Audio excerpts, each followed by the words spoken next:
Hello बच्चों, good morning. क्या हाल चाल है? आज हम लोग रिवीजन करेंगे बेटा। आप लोगों को हमने जनरल एंट्री की traditional approach and modern approach के बारे में बता दिया है, ठीक है बेटा। तो आई होप आप लोगों ने अच्छे से कर लिया होगा और आपको जनरल एंट्री आने लग गई होगी। अब हम लोग करेंगे रिवीजन बेटा, ठीक है। हमने आपको पढ़ाया था बेटा अकाउंट्स के बारे में, ठीक है।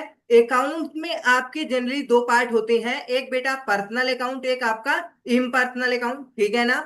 पर्सनल अकाउंट फर्दर डिवाइड किए जाते हैं बेटा चार पार्ट में, लेकिन बुक में आपका दिया हुआ है तीन पार्ट, ठीक है बेटा।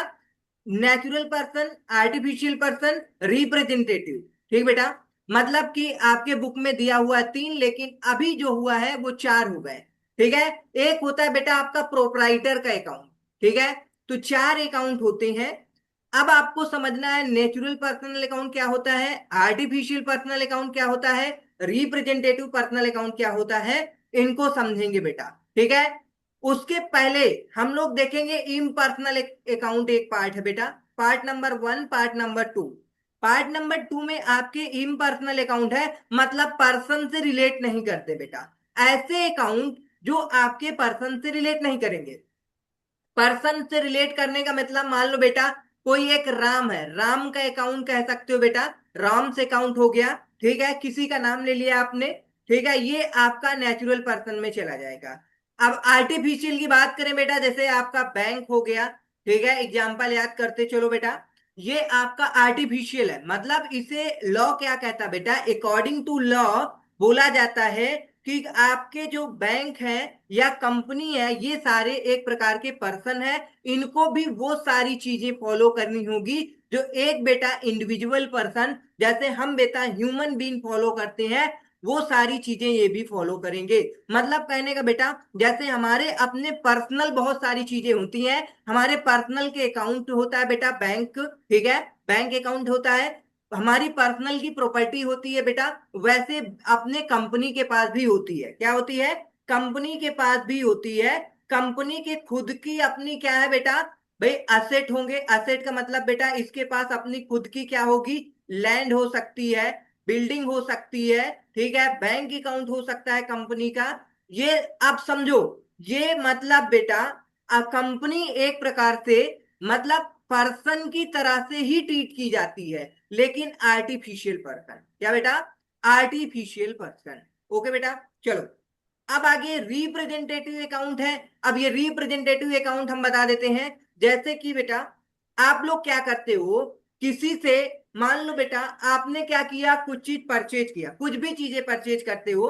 मान लो आपने लैपटॉप परचेज किया, लैपटॉप परचेज करोगे और उसको आपने पैसा नहीं दिया, तो वो बन जाता है आपका क्रेडिटर बेटा। क्या बनता है, क्रेडिटर बन जाएगा। तो कह सकते हो आपका ये क्रेडिटर जो है रिप्रेजेंटेटिव अकाउंट है। अब आपने किसी को सेल कर दिया, मान लो हमारा बिजनेस है बेटा, हमने किसी को सेल किया और वो हमको पैसा नहीं दिया, तो वो बन जाता है आपका डेटर बेटा। इसे याद रखना। मतलब कहने का ये आपके रिप्रेजेंटेटिव होते हैं, ठीक है। इनको रिप्रेजेंट किया जाता है एज अ, मतलब क्लास ऑफ अ पर्सन। जैसे बेटा आप समझो, मतलब हमारे यहाँ बहुत लोग सामान परचेज करने आते हैं, मतलब हमारा ये सेल हुआ, ठीक। अब मान लो ए पर्सन को हमने सेल किया, तो ए पैसा दे दिया तो ओके, इससे कोई मतलब नहीं है।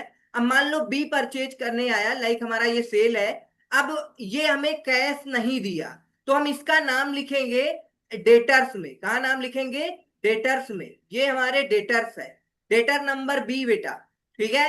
अब मान लो एक पर्सन आया सी, वो भी हमारे यहाँ से सेल मतलब परचेज करेगा, तो हमारी सेल होगी, ठीक है।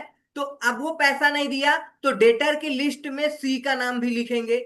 ओके, ये था आपका मतलब डेटर्स के बारे में। और क्रेडिटर क्या होते हैं, जिनसे हम क्या करते हैं, क्रेडिटर से हम सप्लाई, मतलब वो लोग हमको सप्लाई करते हैं। मतलब जैसे कि हमने कोई भी की गुड्स परचेज किया या कुछ भी जिसका हम बिजनेस करते हैं, वो हम पहले परचेज करके लाएंगे। जिससे हम परचेज करेंगे, अगर हम उसको पैसा नहीं पे करते, क्या नहीं पे करते, पैसा नहीं पे करते हैं, तो वो हमारा बन जाता है क्रेडिटर। और जब हम फर्दर उसे सेल करते हैं और वो हमको पैसा नहीं देता, मतलब कि क्रेडिट सेल हुई वो हमारी, बाद में एक महीने, दो महीने, एक हफ्ते में पैसा देगा, तो वो हमारी होती है डेटर बेटा। बोलो, समझ आ गया? चलो अभी इसके बारे में हम लोग डिटेल में पढ़ेंगे, ये अभी हमारा स्टार्टिंग था। अब हम लोग देखते हैं इम्पर्सनल अकाउंट। इम्पर्सनल अकाउंट में आपके दो पार्ट होते हैं, एक आपका रियल अकाउंट, एक आपका नॉमिनल अकाउंट। अब रियल किससे रिलेट करता है? रियल रिलेट करता है बेटा आपका असेट से। किससे? Related to, related to asset बेटा। समझ में आया बेटा? ओके। मतलब कहने का, अगर आप फर्नीचर परचेज करते हो, लैंड परचेज करते हो, बिल्डिंग परचेज करते हो, या किसी भी प्रकार की प्रॉपर्टी परचेज करते हो, तो ये आपके रियल अकाउंट के अंदर आएगा। समझा कि नहीं समझा? रियल अकाउंट में आपके सारे एसेट से रिलेटेड अकाउंट इन्वॉल्व होंगे। ठीक है। उसके बाद नॉमिनल अकाउंट। क्या? नॉमिनल अकाउंट के अंदर क्या होता है? आपके related to income and expense आएंगे। मतलब आपने अगर सेल की है तो सेल अकाउंट बन जाएगा। अब सेल करोगी तो आपकी इनकम आएगी। क्या आएगी? इनकम आएगी, तो ये नॉमिनल अकाउंट में जाएगा। एक्सपेंस से रिलेटेड, मतलब एक्सपेंस मतलब खर्चे बेटा, एक्सपेंस मतलब खर्चे। ठीक है। अब देखो हमारा बिजनेस है, तो हम क्या करते हैं, बहुत सारी खर्चे करते हैं। जैसे बेटा रेंट देते हैं, इलेक्ट्रिसिटी बिल देते हैं। ठीक है। अगर कोई टीचर हमारे यहाँ पढ़ाने आते हैं तो उनकी हम सैलरी पे करते हैं। ये सारे हमारे क्या है? एक्सपेंस है। और ये एक्सपेंस आपका नॉमिनल अकाउंट में, जैसे आपका सैलरी अकाउंट हो जाएगा। ठीक है। वेजेस अकाउंट हो जाएगा। ठीक है। रेंट अकाउंट हो गया। अब आपको जैसे इसमें वेजेस नहीं पता, रेंट पता है, सैलरी पता है, तो ये आपके सारे के सारे खर्चे हैं और ये आपके नॉमिनल अकाउंट में जाएंगे। ओके। चलो, तो आपको हमने टाइप्स ऑफ अकाउंट पढ़ा दिया है। अब इनके बारे में हम लोग डिटेल्स में जानेंगे। डिटेल्स में जानने के लिए हम लोग आगे बढ़ते हैं एक नई स्लाइड के साथ। चलो, अब आप लोग समझोगे अकाउंट क्या होता है। अगर अकाउंट के बारे में जानना चाहते हो तो एक बार पढ़ा देते हैं अकाउंट क्या होता है। देख लो, एक बार इसकी रीडिंग कर लेते हैं बेटा। We have seen how the accounting equation become true in all cases. आपको अकाउंट समझना है। अकाउंट का मतलब है, इसमें आपके कोई भी चीज आप परचेज करते हो या सेल करते हो, क्या करते हो? कोई भी चीज आप परचेज करते हो या सेल करते हो, आपके यहाँ एक अकाउंटिंग इक्वेशन बनती है। क्या बनती है? Accounting equation. मतलब कि asset plus asset is equal to capital plus liability. Okay. ये इक्वेशन की बात हम लोग आगे करेंगे, अभी यहाँ आपको नहीं करना है। ठीक है। चलो, तो कह रहा बेटा ये आपके accounting equation become true all the cases a person start his business with से 10 लाख रुपए as a capital with corresponding balance of 10 lakh. मतलब कहने का, आपने बिजनेस स्टार्ट किया 10 लाख रुपए से, तो अब देखो बेटा, यहाँ आपके बिजनेस में 10 लाख रुपए आ जाएगी कैश। ओके। समझ में आया कि नहीं आया? ये तो आपको पता है, अभी यहाँ कुछ नहीं समझना। ये आपका एक ट्रांजेक्शन हुआ या कह सकते हो, इसमें आपके कैश अकाउंट आ जाएगा क्योंकि आपने कैश लगाया, और आपकी कैपिटल अकाउंट आ जाएगी। ठीक है। इतना भी नहीं समझ आ रहा है तो अभी इसको क्रॉस कर दो। हम लोग आगे अकाउंट के बारे में पढ़ेंगे, जितने अकाउंट पढ़ाए आपको वहां आते हैं। चलो, वो सारे अकाउंट की बात करेंगे, जितने हमने अकाउंट देखे हैं उन सारे अकाउंट के बारे में हम लोग पढ़ेंगे। सबसे पहले आपका ये है ट्रेडिशनल अप्रोच में, ये बेटा। चलो, अब यहां से हम लोग शुरू करेंगे। ठीक है। एक ट्रेडिशनल अप्रोच, इसी को हम लोग बोलते हैं गोल्डन रूल के बारे में। आप लोगों ने नहीं सुना तो सुन लो बेटा, इसे बोलते हैं गोल्डन रूल। Golden rule. ठीक है। Okay. Under traditional approach of recording transaction, मतलब इस अप्रोच से आप क्या करोगे? ट्रांजेक्शन को रिकॉर्ड करोगे। कौन से ट्रांजेक्शन? जो बिजनेस में होते हैं बेटा, चाहे आप सेल से रिलेटेड हो, परचेज से रिलेटेड हो। मान लो बेटा आप पानी पूरी का बिजनेस करते हो, तो आप क्या करोगे? सिंपल है, आप पहले खरीद करके लाओगे। मटर हो गया, ठीक है, बहुत सारे मसाले वगैरह हो गए, और जो आप पूरी बेचते हो वो परचेज करके लाओगे, वो आपका परचेज हो गया। मतलब ये तो एक ट्रांजेक्शन है। ठीक है ना? अब उसे आप सेल करोगे तब भी ये ट्रांजेक्शन है, तो उसकी आप क्या करोगे? रिकॉर्डिंग कैसे करोगे, उसके बारे में अब आप लोग सीखोगे। ओके बेटा। चलो, कह रहा one should first understand the term debit and credit. उससे पहले आपको यह जानना होगा डेबिट एंड क्रेडिट के रूल के बारे में। The term debit and credit have already been explain in a para unit number 1.4। मतलब कहने का डेबिट एंड क्रेडिट के बारे में ऑलरेडी इन्होंने बता रखा है, जो कि अभी हमने वो मेथड आपको नहीं बताया। वो मेथड है आपका मॉडर्न अप्रोच। ठीक है, अभी हम लोग पढ़ रहे हैं ट्रेडिशनल अप्रोच के बारे में। Transaction in the general R recorded on the basis of rules of debit credit only.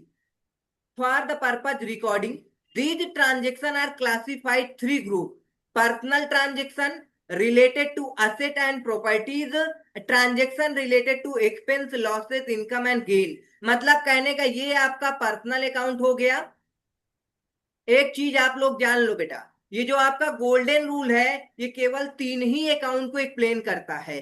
पहला आपका पर्सनल अकाउंट, ठीक है ना। दूसरा आपका रियल अकाउंट, आपने ऊपर देखा है बेटा। और तीसरा आपका नॉमिनल अकाउंट। हमने अभी बताया था बेटा कि जो आपका पर्सनल अकाउंट होता है वो नेचुरल पर्सन से रिलेट करता है। लाइक बेटा आपका कोई भी ह्यूमन बीइंग, ठीक है। मान लो आपका राम हो गया, राम अकाउंट, ये आपका पर्सनल अकाउंट में आएगा। बैंक अकाउंट हमने बता दिया ये आपका आर्टिफिशियल में आएगा, ठीक है। और बताया हमने आपको आर्टिफिशियल के बाद हमने रिप्रेजेंटेटिव, लाइक बेटा डेटर्स हो गए, क्रेडिटर्स हो गए, अगर आपका कोई आउटस्टैंडिंग एक्सपेंसेस वगैरह है ये हो गए। तो इसके बारे में आगे हम लोग डिस्कस करेंगे। चलो अभी देखते हैं, आपके ये तीन अकाउंट हो चुके हैं। अब इनको आपको क्लासिफाई किया गया है, समझाया गया है इन डिटेल्स में। देख लो पर्सनल अकाउंट। चलो बच्चों, अब आप लोग इसको पढ़ोगे। पर्सनल अकाउंट में आपको तीन अकाउंट के बारे में बताया गया है, उन तीनों के एग्जाम्पल आपको समझना है, ठीक है। तो personal account relate to person, हमने यही बताया ये किससे रिलेट करता है, पर्सन से। Trade receivable, trade payable. Example would be the account of Ram and company. ये देखो इन्होंने एग्जाम्पल दे दिया कि राम एंड कंपनी एक पर्सन है, उनके बारे में बता रहा है। क्रेडिट कस्टमर मतलब and the account of Zaveri and company, ठीक है। The supplier of goods, the capital account is the account of the proprietor. मतलब इनमें सारा सब कुछ बताया कि आपका जो कैपिटल अकाउंट है उसके अंदर आपके प्रोप्राइटर के अकाउंट आते हैं। And therefore it is also personal but adjustment on account of profit and loss are made in it. This account is further classified into three categories. मतलब ये आपके अकाउंट जो है फर्दर थ्री कैटेगरी में divide किए गए हैं। Natural personal account जो कि ह्यूमन बीइंग से रिलेट करता है, जैसे राम हो गया, रीता हो गया, अपना सब लोग आपस में नाम ले लो बेटा, ठीक है। ये आपके नेचुरल पर्सनल अकाउंट हो गए, समझ में आया। उसके बाद artificial personal account. Artificial personal account आपके जैसे बेटा for the purpose of business, business entities are treated है सेपरेट इंटिटी। बिजनेस इंटिटी कहें हम लोग क्या करते हैं, एक तरीके से सेपरेट ट्रीट करते हैं। जैसे देखो बेटा, आपको पता है कि अगर कोई रिलायंस कंपनी है या टाटा की कंपनी है, भाई टाटा कंपनी अलग है और उनके जो मालिक हैं वो अलग है, सिंपल। तो ये सेपरेट लीगल एंटिटी की बात कर रहा है, क्या, सेपरेट लीगल एंटिटी। इसको ज्यादा अच्छे से समझने की कोशिश करना। मतलब कोई अगर बिजनेस करता है तो ये बिजनेसमैन अलग है और उसका ये बिजनेस अलग होता है, इसे बोला जाता है separate legal entity. They are recognized as a person in the eyes of law, मतलब लॉ की नजर में बेटा, ठीक है। For dealing the other person, for example government हो गया, एग्जाम्पल में कंपनी हो गई। अब कंपनी आपकी प्राइवेट एंड पब्लिक दोनों होती है। उसके बाद क्लब एंड कोऑपरेटिव सोसाइटी, ये सारे के सारे एग्जाम्पल आर्टिफिशियल अकाउंट के हैं। तो याद रख लेना, आप आर्टिफिशियल अकाउंट बताओगे वो रिलेटेड होते हैं बेटा आपके, बताओ, business entity, because separate entity माना जाता है, ठीक है। एग्जाम्पल लोगे, गवर्नमेंट हो गया, कंपनी हो गई, ठीक है, आप दे सकते हो। उसके बाद आप बता सकते हो क्या बेटा, कोऑपरेटिव सोसाइटी, यूनिवर्सिटी, बैंक वगैरह और लिख सकते हो इसमें, ठीक है। बैंक, यूनिवर्सिटी का नाम लिख सकते हो। अब आएगा आपका representative personal account. These are not in the name of any person or organization. मतलब कहने का इसमें किसी का नाम नहीं होता बेटा, ठीक है ना। जैसे अभी तक आपने देखा नाम लिखा होता था, अब इसमें कुछ नहीं, मतलब कहने का रिप्रेजेंटेटिव का मतलब है कोई चीज हमको, मान लो बेटा खर्चे देना था और हमने खर्चे नहीं दिए। लाइक बेटा हम लोग क्या देना था, रेंट। रेंट आउट स्टैंडिंग है, मतलब अभी हमने रेंट दिया नहीं है, ठीक है। तो आउट स्टैंडिंग एक्सपेंस, या फिर हमने क्या किया है, कोई चीज रिसीव कर ली है इन एडवांस में। मतलब एडवांस में हमको इनकम मिल सकती है कि नहीं मिल सकती बेटा, एडवांस या आउटस्टैंडिंग। आउटस्टैंडिंग मतलब बाकी है अभी। तो ये सारे के सारे आपके किस में जाएंगे, रिप्रेजेंटेटिव अकाउंट में जाएगा। ठीक है, जैसे हम क्या किए बेटा, आपका डेटर, डेटर हमको पैसा देता है बेटा, मतलब डेटर से पैसे लेने हैं, ठीक है, पैसे लेने हैं। और क्रेडिटर से पैसा लेना होता है, सॉरी पैसा देना होता है बेटा, क्रेडिटर को पैसा देना होता है। समझ में आ रहा है क्रेडिटर क्या होता है और आपका डेटर क्या होता है। ये किसी, मतलब कहने का बेटा, किसी पर्सन का नाम इसमें नहीं लिखा जाता है। आपको सिंपली क्या करना होता है, जैसे आउटस्टैंडिंग लायबिलिटी, मतलब आपको रेंट पे करना है, आपकी क्या है, लायबिलिटी है। रेंट क्या है बेटा, आपकी लायबिलिटी, आपको तो रेंट देना ही पड़ेगा और आपने नहीं दिया, तो ये आपका किस में चला जाएगा, रिप्रेजेंटेटिव पर्सनल अकाउंट में चला जाएगा। ओके, एंड कह रहा है प्रीपेड अकाउंट, मतलब प्रीपेड अकाउंट, जैसे आपने पहले, कभी कभी क्या होता है, फीस वगैरह आप प्रीपेड करते थे, तो ये आपका किस में जाएगा, रिप्रेजेंटेटिव। फिर कह रहा है कैपिटल एंड ड्राइंग अकाउंट, ये दोनों भी आपके रिप्रेजेंटेटिव पर्सनल अकाउंट में जाएगा। और अभी के समय इसे, इन दोनों अकाउंट को अलग कर दिया गया है, एक प्रोप्राइटर अकाउंट के नाम से उसमें डाल दिया गया है। क्या बेटा, प्रोप्राइटर, लिख लेना बेटा। प्रोप्राइटर अकाउंट एक बनाया गया है जिसमें आपका फर्स्ट नंबर आता है कैपिटल अकाउंट, और दूसरा ड्राइंग अकाउंट। अब ये कैपिटल क्या है, ड्राइंग क्या है, इन सब की बात हम लोग करेंगे। बस आपको धीरज रखनी है, अगर आप थोड़ा से पेशेंस रखोगे तो हर एक चीज के बारे में हम बताएंगे। ठीक है, ये ड्राइंग क्या है, कैपिटल क्या है, इनकी ही बात अब हम आगे करेंगे। पहले आप लोग ये समझ लो कि आपको ये पर्सनल अकाउंट के बारे में समझ आया कि नहीं आया। ये कहोगे सर इसमें समझना क्या है, मतलब कहने का, पर्सनल, आगे आपको पर्सनल अकाउंट समझ आया कि वो पर्सन से रिलेट करता है, ठीक है ना। फिर उसमें आपको हमने नेचुरल पर्सन बताया, मतलब कहने का आपके ह्यूमन बीइंग से रिलेटेड होगा।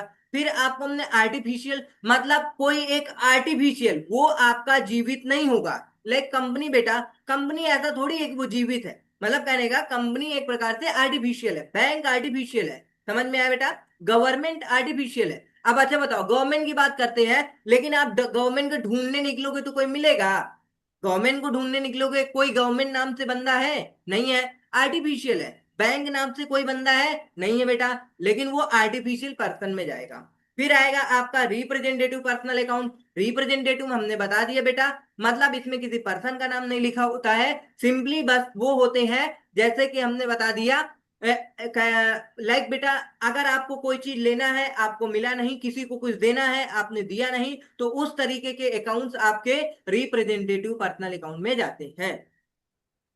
ओके, तो बच्चों समझ में आया होगा। अब आएगा आपका इम्पर्सनल अकाउंट, जो कि बहुत आसान है। इम्पर्सनल अकाउंट में आपके क्या है, दो फर्दर डिवाइड है। एक बेटा रियल अकाउंट, और मतलब इम्पर्सनल अकाउंट जो पर्सन से रिलेट नहीं करते उसे हम क्या बोलते हैं, इम्पर्सनल अकाउंट। पहला real account, real account relate करता है असेट से, हमने ऊपर ही बता दिया है, ठीक है, बट नॉट डेप्ट। एग्जाम्पल देखो बेटा, जैसे कि आपका लैंड हो गया, बिल्डिंग हो गई, इन्वेस्टमेंट हो गया, फिक्स डिपॉजिट हो गया, ये सारे, और आपका कैश भी आपका असेट होगा बेटा, ठीक है, बैंक का बैलेंस भी आपकी असेट कहलाएगी। तो असेट का मतलब है आपकी कोई भी संपत्ति है, जैसे बेटा हमारा ये लैपटॉप है, हमारे यहाँ पे जो फर्नीचर लगे हुए हैं, चेयर वगैरह हैं, बहुत सारे फैन वगैरह, ये सब हमारे बिजनेस के असेट है, ठीक है। और बड़े बिजनेस में जाओगे तो वहां पे उनकी बिल्डिंग होगी, एक लैंड भी बहुत सारे एक्वायर कर रखे होंगे जहां पार्किंग वगैरह की सुविधा होगी, ठीक है। फिक्स डिपॉजिट, मान लो मैं पैसा, हमने क्या किया, फिक्स डिपॉजिट कर दिया बेटा, तो वो भी एक प्रकार से हमारी असेट होगी, ठीक है। और बैंक में जो हमारा पैसा है या फिर हमारे पॉकेट में जो पैसा है, वो सारी सब असेट होती हैं। असेट को डिवाइड किया गया दो पार्ट में, एक टेंजिबल असेट बेटा, और एक इनटेंजिबल असेट। टेंजिबल एसेट मतलब जिसे हम टच कर सकते हैं, जैसे कि फर्नीचर हो गए, फर्नीचर को टच कर सकते हैं नहीं कर सकते बेटा, ठीक है। कंप्यूटर हो गया आपके बिजनेस का, वो भी टच कर सकते हो, ठीक है। और भी बहुत सारे चीजें, जितनी भी चीजें टच कर सकते हो, जैसे आपकी बिल्डिंग हो गई बेटा, फर्नीचर। अब आगे आप लोग लिख लेना ईटीसी, ठीक। और इनटेंजिबल जिसे हम टच नहीं कर सकते, मतलब कहने का बेटा, आपको पता है वेदिका गुरुकुल जो है, अभी नई नई कोचिंग है, ठीक है ना, नई कोचिंग है। इसके पहले यहाँ पे कुशवाहा क्लासेस नाम से कोचिंग चलती थी, कुशवाहा क्लासेस के नाम की कोचिंग चलती थी, जिसका नाम क्या था, बहुत लोग जानते होंगे, ठीक है। चलो इसका एग्जाम्पल नहीं लेते हैं, दूसरा एग्जाम्पल लेते हैं जो रिलेट करे अच्छे से। मान लो आपका टाटा, टाटा हो गया बेटा, टाटा कंपनी, ठीक है। अब टाटा कंपनी है, तो बताओ टाटा कंपनी बहुत ज्यादा फेमस है कि नहीं है, मतलब आप उसके सारे प्रोडक्ट बहुत आसानी से ट्रस्ट करके यूज करते हो, जैसे टाटा का नमक है, टाटा की कॉफी हो गई, आप बहुत आसानी से यूज करते हो। मतलब कहने का, इनके एक कंपनी की क्या है, एक गुडविल है, क्या है बेटा, गुडविल है। मतलब चलो ये समझा कि गुडविल का मतलब क्या होता है, जैसे कि आपने एक शॉप खोली, वो शॉप अभी नई नई है, एक शॉप पुरानी है, बहुत पुरानी है, ठीक है, जो कि अभी बहुत अच्छे से चल रही है। बताओ पुरानी वाली शॉप में भी सेम प्रोडक्ट मिलता है, नई वाली शॉप में भी सेम प्रोडक्ट मिलता है, लेकिन पुरानी वाली शॉप अच्छी से चलती है और नई वाली नहीं, क्यों, क्योंकि उस शॉप की क्या है बेटा, गुडविल है। तो ये आपके इनटेंजिबल एसेट। अच्छा चलो, गुडविल आपने नहीं सुना है, और तो सारी चीजें आप सुने होंगे, जैसे कि आप पेटेंट नाम सुना होगा बेटा, क्या नाम सुना होगा, पेटेंट, ठीक है। पेटेंट मतलब हमने एक फार्मूला बना लिया, ठीक है। अब वो फार्मूला हमारे नाम रहेगा, क्या रहेगा, हमारे नाम रहेगा। मतलब जिसको भी वो फार्मूला चाहिए, ठीक है, वो हमसे फार्मूला पूछ सकता है। अच्छा बताओ, फार्मूले को टच कर सकते हैं क्या, नहीं टच कर सकते ना, फार्मूला देखा जा सकता है बेटा, समझ में आया कि नहीं आया, बताओ। फार्मूला आप ना तो देख सकते हो ना टच कर सकते हो, ऐसा कहने का मतलब आपकी गुडविल ना दिखाई देती है। अब कॉपीराइट, फेमस एग्जांपल, कॉपीराइट क्या है, एक प्रकार से इंटेंजिबल एसेट है, क्या है, कॉपीराइट, ठीक है ना। आप लोग अगर इनके बारे में नहीं जानते हो, तो अच्छे से जाकर के गूगल में चेक करना बेटा, कॉपीराइट, पेटेंट, ट्रेडमार्क, हाँ ट्रेडमार्क आ गया, देखो ट्रेडमार्क क्या होता है, मतलब कहने का, आप लोग देखते होगे बेटा, एप्पल का फोन है, उसमें बेटा आपका लोगो बना होता है, सिंबल, ठीक है। अब सोचो, उस सिंबल के चक्कर में कितना महंगा, और कोई को भी बेचोगे ले लेगा, क्यों बेटा, क्योंकि उसका क्या है, एक प्रकार से ट्रेडमार्क है। नाइक का शूज है बेटा, ठीक है, वो बहुत आसानी से बिक जाता है, तो वो क्यों बिकती है, क्योंकि उसके पास खुद का क्या है, पेटेंट, सॉरी ट्रेडमार्क है, वो एसेट है। तो आपको एग्जाम्पल हमने बता दिया, पेटेंट हो गया, ट्रेडमार्क हो गया, कॉपीराइट हो गया, ये सारे के सारे क्या है, इनटेंजिबल एसेट है। तो अब अभी हम बात करेंगे नॉमिनल अकाउंट के बारे में, रियल अकाउंट खत्म हो गया, क्योंकि real account related to asset है बेटा, ठीक है, आपने देख लिया होगा। अब ये किससे रिलेट करता है, एक्सपेंस से और इनकम से। एक्सपेंस मतलब बिजनेस के जितने सारे खर्चे हैं बेटा, ठीक है, और इनकम मतलब जितना आप आमदनी कमाते हो, ठीक। बिजनेस में जितने आमदनी, मान लो जैसे आप सेल करोगे, आपकी इनकम होगी, इंटरेस्ट रिसीव करोगे, इनकम होगी, बोलो बेटा, कमीशन रिसीव करोगे, इनकम होगी, डिविडेंड रिसीव करोगे, इनकम होगी, ठीक है। अब अगर हम एक्सपेंस की बात करें, भाई बिजनेस में हम लोग क्या पे करते हैं, सैलरी पे करते हैं, रेंट पे करते हैं, एडवर्टीजमेंट करते हैं बेटा, इन सब में खर्चे लगते हैं, मतलब एक्सपेंस। तो समझ में आया, अगर इनसे रिलेटेड कोई भी अकाउंट होगा, तो आपको बताना है ये किससे रिलेट करता है, नॉमिनल अकाउंट से रिलेट करता है। Account which relate to expense, losses, gain and revenue, etc, example जैसे salary account, interest paid account है, कमीशन रिसीव्ड अकाउंट हो गया। The net result of all nominal account is reflected as a profit and loss account, which is transfer to the capital account. Nominal account are there of temporary, मतलब कहने का ये एक प्रकार से temporary account होता है। तो आई होप बेटा आपको आज समझ में आया होगा इन सारे अकाउंट्स के बारे में। बोलो बेटा, ट्रेडिशनल अप्रोच में आपको 3 अकाउंट की एक्सप्लेनेशन दिया जाता है, जो कि ट्रेडिशनल अप्रोच बहुत सिंपल है, जिसे हम गोल्डन रूल से नाम के जानते हैं, गोल्डन रूल के नाम से जानते हैं। ठीक है, अभी हम लोग इसकी बात करेंगे और बहुत जल्दी आप लोगों को याद हो जाएगा। अभी ये बताओ बेटा, आपको ये अकाउंट के बारे में समझ आया कि नहीं आया? अगर नहीं आया, कोई डाउट है तो अभी आप पूछ सकते हो।